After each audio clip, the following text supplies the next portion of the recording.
But on the line now, from Brazil, Glenn Greenwald, the former Guardian journalist who worked with Edward Snowden to break the NSA and GCHQ stories. And good morning to you. Good morning. And thank you for getting up very early for us to talk to us here. Look, I want to get your view on our system of parliamentary accountability and whether you think it works, to which I think I might know your answer. Before we do, though, it's important to ask whether we should trust you to make decisions about what are appropriate secrets and what aren't. And I want to pick you up on one line you previously said in an interview, which you said this: not one line, not one comma of what we published could even plausibly be said to damage national security. Is that right? It's absolutely right. And the way that Western democracies are structured is that there are multiple institutions that play a role in civic affairs and in deciding which things should remain completely hidden and concealed from the population. And one of those institutions is a free press, which is central to how democracies function around the world. And journalists make these choices all the time. Remember, of the thousands of documents that we have from our source, we have published a tiny fraction of them. Not a single name has ever been disclosed. Not a single detail operationally of how any of these programs function have been disclosed. What has been disclosed is information that has led to legislative reform and a worldwide debate about privacy and the internet, and that is the role of responsible journalism. Indeed, and that debate has certainly been ignited. Let me just take one thing, though. Edward Snowden alleged that the NSA and GCHQ had successfully decoded some online security protocols. Now, I suspect the average terrorist would have worked out that they may be snooped upon, but they may have been relying on certain kinds of encryption, and they wouldn't know which kinds of encryption had been broken by the security authorities and which hadn't.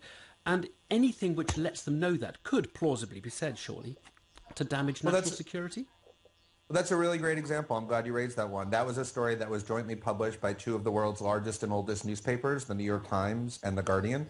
And what that story did was reveal in general that the NSA and the GCHQ are compromising encryption on the internet, which is what keeps our transactions safe from hackers, criminals, other kinds of governments around the world. But in consultation with the government, it was decided by the editors of those two newspapers that the specific encryption methods that had been compromised would be redacted from the documents and suppressed in the story precisely to avoid tipping off to terrorists and the like exactly which encryption methods have been compromised. So that's what responsible journalism does, is it balances the need to know publicly without causing that kind of harm. Right. After the leak, there were, on jihadist websites, there were news articles about that, and they did recommend jihadists, as I understand it, I obviously don't speak Arabic, to be cautious, not to give real phone numbers and such like. In other words, they probably understood that the snooping was more sophisticated and more successful and effective than they had hitherto realised. Now, I just come back to that initial quote. I think it is possible to say that plausibly damaged national security. What is your source for that?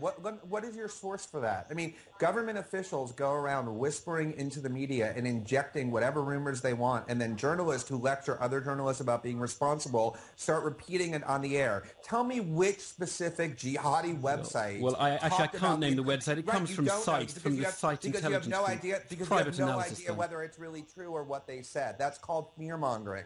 And so what responsible journalism is about is not just vetting documents carefully the way that we've done by making sure that damaging information isn't revealed, but also not repeating total rumors, baseless rumors that government officials try and inject into the public discourse to prejudice the debate. Sorry, this one actually was from a private analysis firm. It's Adam Raceman, and he was speaking to the National Post in Canada on the 26th of June. But I suppose that comes down, doesn't it, to an issue of trust. Now, I want to put something to you. This is well before the Snowden leaks and revelations. You wrote a column in The Guardian in the aftermath of the Boston Marathon bombing. And in that article, and it was much criticised at the time, you, to some extent, likened the Boston Marathon killings to those perpetrated by the US. You described horrific civilian slaughtering attacks that the US has been bringing to countries in the Muslim world. Now, I wonder whether you are typical of the citizens of our country or the US in likening and equivalizing the killings of random killings of people in a marathon with, say, drone attacks that kill civilians. Do you think that is where most people would be on the issue of killings?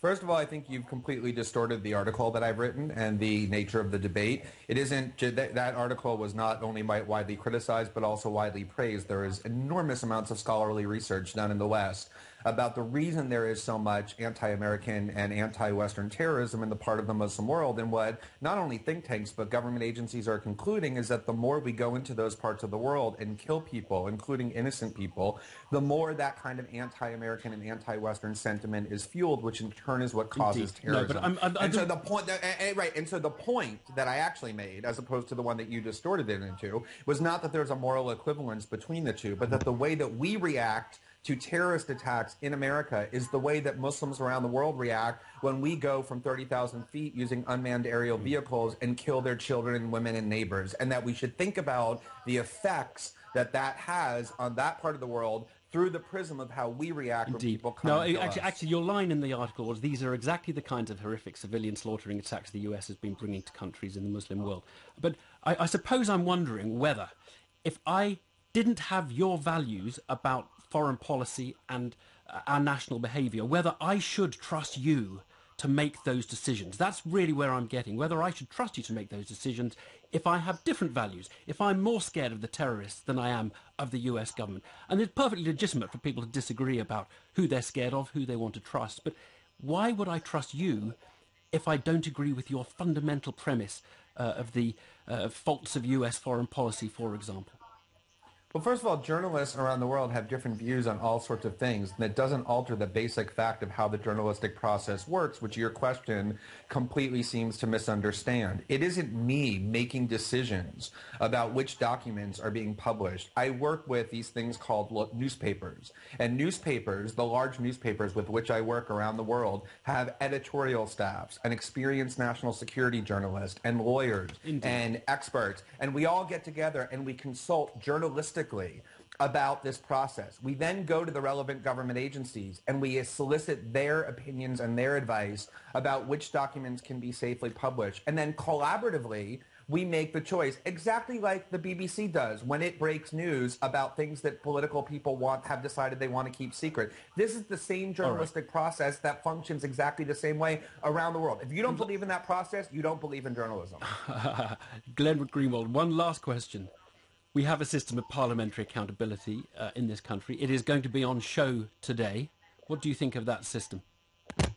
Well, I think the system has failed to exercise meaningful accountability up to this point because there was a huge suspicionless system of mass spying that the British people and the American people had no idea had been built in their name and with their money. But I believe that that system can bring about real accountability if there's the political will. And there's lots of MPs and members of parliament who have praised the reporting that we've done and said that real reform is necessary, and they seem to be serious about using the proper powers of parliament to make sure that these spy agencies are reined in and have some accountability.